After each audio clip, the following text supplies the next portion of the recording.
When God calls you to a great task, He provides you with the strength to accomplish what He has called you to do. Faith and prayer, family and friends were always available when I needed them. I learned that when you are willing to make sacrifices for a great cause, you will never be alone. The Great Congressional Gold Medal. Coretta Scott King was born in Heiberger, Alabama and raised on the farm of her parents, Vernice and Obadiah Scott, in Perry County, Alabama. She was exposed at an early age to the injustices of life in a segregated society. She walked 5 miles a day to attend the one-room Crossroads School in Marion, Alabama, while the white students rode buses to an all-white school closer by. Young Coretta excelled at her studies, particularly music, and was valedictorian of her graduating class at Lincoln High School. She graduated in 1945 and received a scholarship to Antioch College in Yellow Springs, Ohio. As an undergraduate, Coretta Scott took an active interest in the nascent civil rights movement. She joined the Antioch chapter of the NAACP, and the college's Race Relations and Civil Liberties Committees. She graduated from Antioch with a BA in Music and Education and won a scholarship to study concert singing at New England Conservatory of Music in Boston, Massachusetts. In Boston she met a young theology student, Martin Luther King Jr., and her life was changed forever. They were married on June 18, 1953, in a ceremony conducted by the groom's father, the Reverend Martin Luther King. Senior Coretta Scott King completed her degree in voice and violin at the New England Conservatory, and the young couple moved in September 1954 to Montgomery, Alabama, where Martin Luther King Jr. had accepted an appointment as pastor of the Dexter Avenue Baptist Church. They were soon caught up in the dramatic events that triggered the modern civil rights movement. When Rosa Parks refused to yield her seat on a Montgomery city bus to a white passenger, she was arrested for violating the city's ordinances giving white passengers preferential treatment in public conveyances. The black citizens of Montgomery organized immediately in defense of Mrs. Parks, and under Martin Luther King's leadership organized a boycott of the city's buses. The Montgomery bus boycott drew the attention of the world to the continued injustice of segregation in the United States, and led to court decisions striking down all local ordinances separating the races in public transit. Dr. King's eloquent advocacy of nonviolent civil disobedience soon made him the most recognizable face of the civil rights movement, and he was called on to lead marches in city after city, with Mrs. King at his side, inspiring the citizens, black and white, to defy the segregation laws.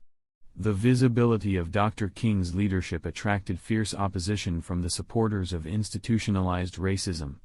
In 1956, white supremacists bombed the King family home in Montgomery. Mrs. King and the couple's first child narrowly escaped injury. The Kings had 4 children in all: Yolanda Denise, Martin Luther, 3, Dexter Scott, and Bernice Albertine.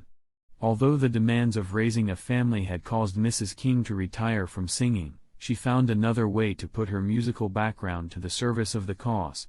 She conceived and performed a series of critically acclaimed freedom concerts, combining poetry, narration and music to tell the story of the civil rights movement. Over the next few years, Mrs. King staged freedom concerts in some of America's most distinguished concert venues, as fundraisers for the organization her husband had founded, the Southern Christian Leadership Conference. Dr. King's fame spread beyond the United States, and he was increasingly seen not only as a leader of the American civil rights movement, but as the symbol of an international struggle for human liberation from racism, colonialism and all forms of oppression and discrimination. In 1957, Dr. King and Mrs. King journeyed to Africa to celebrate the independence of Ghana. In 1959, they made a pilgrimage to India to honor the memory of Mahatma Gandhi, whose philosophy of nonviolence had inspired them. Dr. King's leadership of the movement for human rights was recognized on the international stage when he was awarded the Nobel Prize for Peace. In 1964, Mrs. King accompanied her husband when he traveled to Oslo, Norway to accept the prize. In the 1960s, Dr. King broadened his message and his activism to embrace causes of international peace and economic justice. Mrs. King found herself in increasing demand as a public speaker. She became the first woman to deliver the Class Day address at Harvard, and the first woman to preach at a statutory service at St. Paul's Cathedral in London. She served as a Women's Strike for Peace delegate to the 17-Nation Disarmament Conference in Geneva, Switzerland in 1962. Mrs. King became a liaison to international peace and justice organizations even before Dr. King took a public stand in 1967 against U.S. intervention in the Vietnam War. On April 4, 1968, Martin Luther King Jr. was assassinated in Memphis, Tennessee.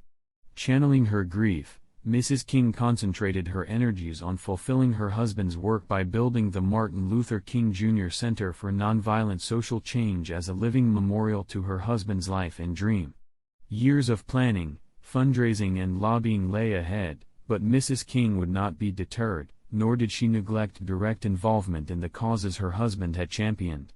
In 1969, Coretta Scott King published the first volume of her autobiography, My Life with Martin Luther King Jr. In the 1970s, Mrs. King maintained her husband's commitment to the cause of economic justice.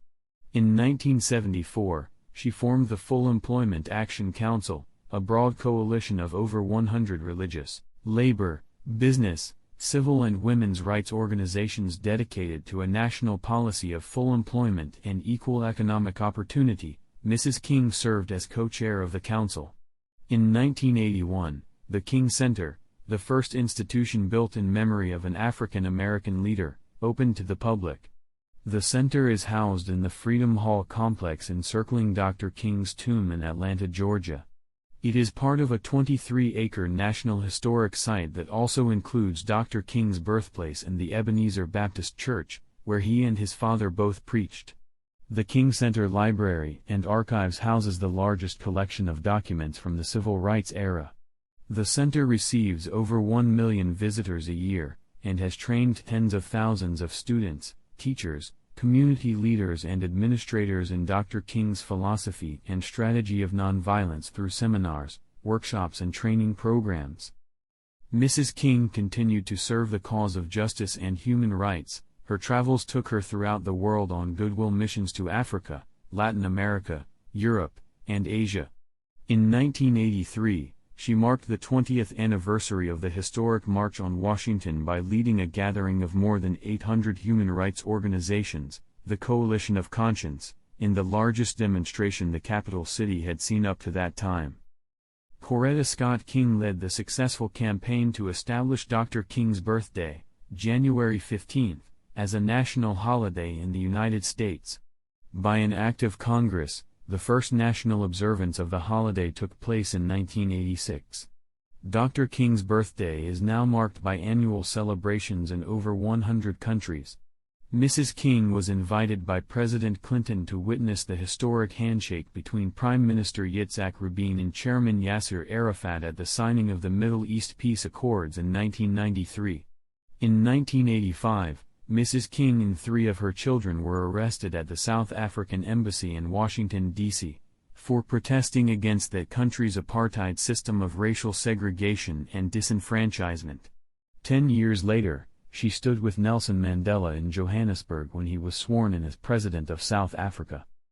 After 27 years at the helm of the King Center, Mrs. King turned over leadership of the center to her son, Dexter Scott King, in 1995. She remained active in the causes of racial and economic justice, and in her remaining years devoted much of her energy to AIDS education and curbing gun violence. Although she died in 2006 at the age of 78, she remains an inspirational figure to men and women around the world.